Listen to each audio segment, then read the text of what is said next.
We were in the living room watching SpongeBob, and I just heard this horrific scream. It only took us a couple seconds to get from the living room to the bedroom. When I first see my mom, she's laying on the bathroom floor with her eyes closed, and her eyelids are purple. And so I get on top of her, and I straddle her, and I try to do CPR. But nothing was happening. Our 911 operator received a call that there was a shooting out on Jackson Road in rural DeWitt County. The information we got from the caller was that it was attempted suicide. Shortly thereafter, at about 6:37, Yorktown EMS arrived on the scene and found a woman suffering from a gunshot wound in the head. While the children wait anxiously outside the trailer, inside, Pamela's boyfriend, Ronnie, does his best to hold it together. They described Ronnie as borderline hysterical and concerned about her well-being. She was still alive, conscious and breathing, so they began their rescue efforts. One of the EMTs had Ronnie actually move the weapon away from so they could continue to rescue efforts on it. They knew right away that they were going to need some additional help, so they made a call to have Pamela medevaced to San Antonio for additional attention. My grandma told me that the bullet had shattered in her brain, and so she was completely brain dead. And then she just stopped.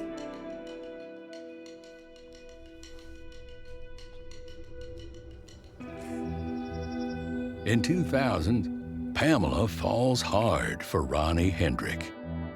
Months later, Pamela and the kids follow Ronnie west to Cuero. She'd never see Arkansas again. The medical examiner's office rules the manner of death as a suicide. There were still steps that needed to be completed. One of those was the interview of Ronnie Hendrick.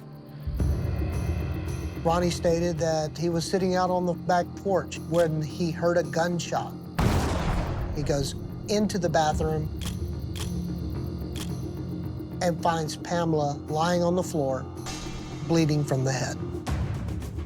Ronnie says that he attempted to stop the bleeding, told Kayla to go to Ronnie's mother's house and called 911.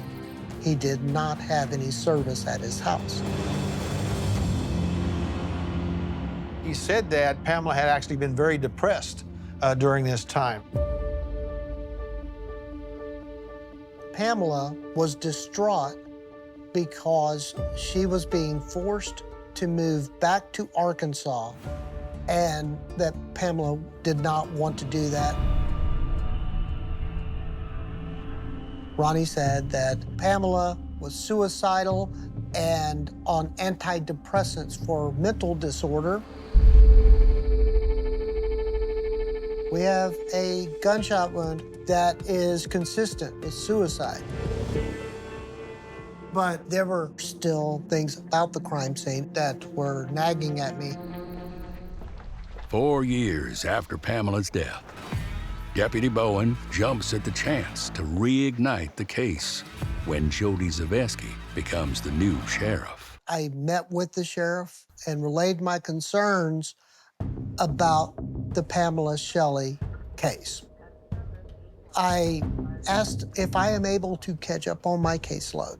Would I be able to reopen the Pamela Shelley case and give it a definitive look? That was first and foremost on his list. He says, I want to look at it. We talked about it and told him to run with it. With the case closed for so long, there's no trace of Ronnie Hendrick. Then, 7 years after Pamela's death, the department gets a call that could get things fired up. I'm sitting in my office. The chief walks in and says, "Sheriff, you're not going to believe this." A person had been arrested for aggravated domestic violence, and I was shocked to learn that that person was Ronnie Hendrick. I contacted the jail and set up an interview with Ronnie Hendrick for May 27th. Ronnie agreed to the interview. He was advised of his legal rights, and he voluntarily said that he wanted to give a statement in this case. You were on the back porch, okay. It just, I heard pop.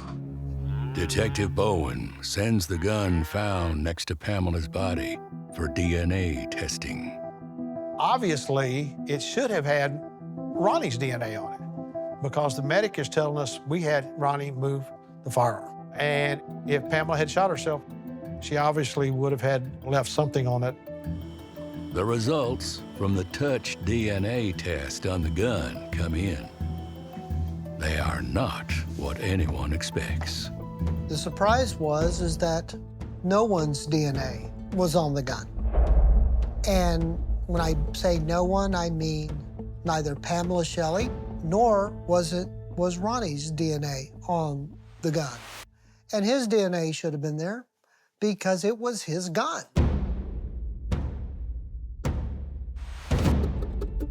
There's no way he could have picked it up without transferring at least touch DNA, if not leaving full fingerprints on any of the smooth side of it. So tells an investigator that somebody has wiped that down at one point in time. I asked my sheriff if I could go make one final trip to Arkansas, just one more time, and just see if there was anybody at all that I missed that may help push this case over the top.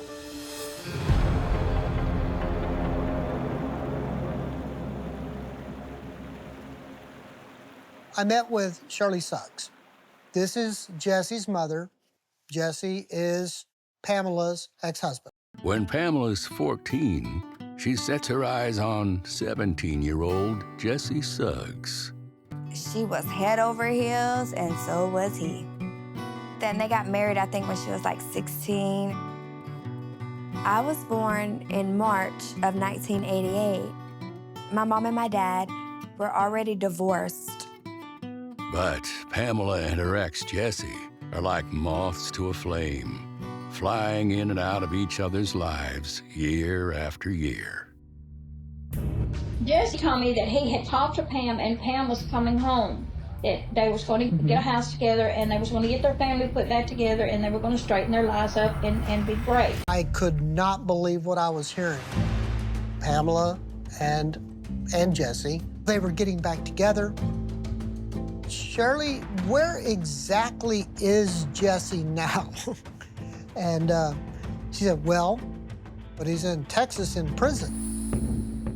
Deputy Bowen hightails it to Rusk, Texas, to talk with Jesse Suggs.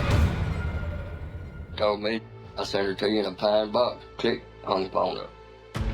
The information that Jesse Suggs provided was literally the smoking gun that was needed to resolve this case. Deputy Bowen arranges for Jesse to take a polygraph. About an hour later, the polygrapher comes out, said, that guy's telling the truth. In a plea bargain with the prosecution, Ronnie Hendrick agrees to confess to the murder of Pamela Shelley. He is sentenced to 22 years in prison.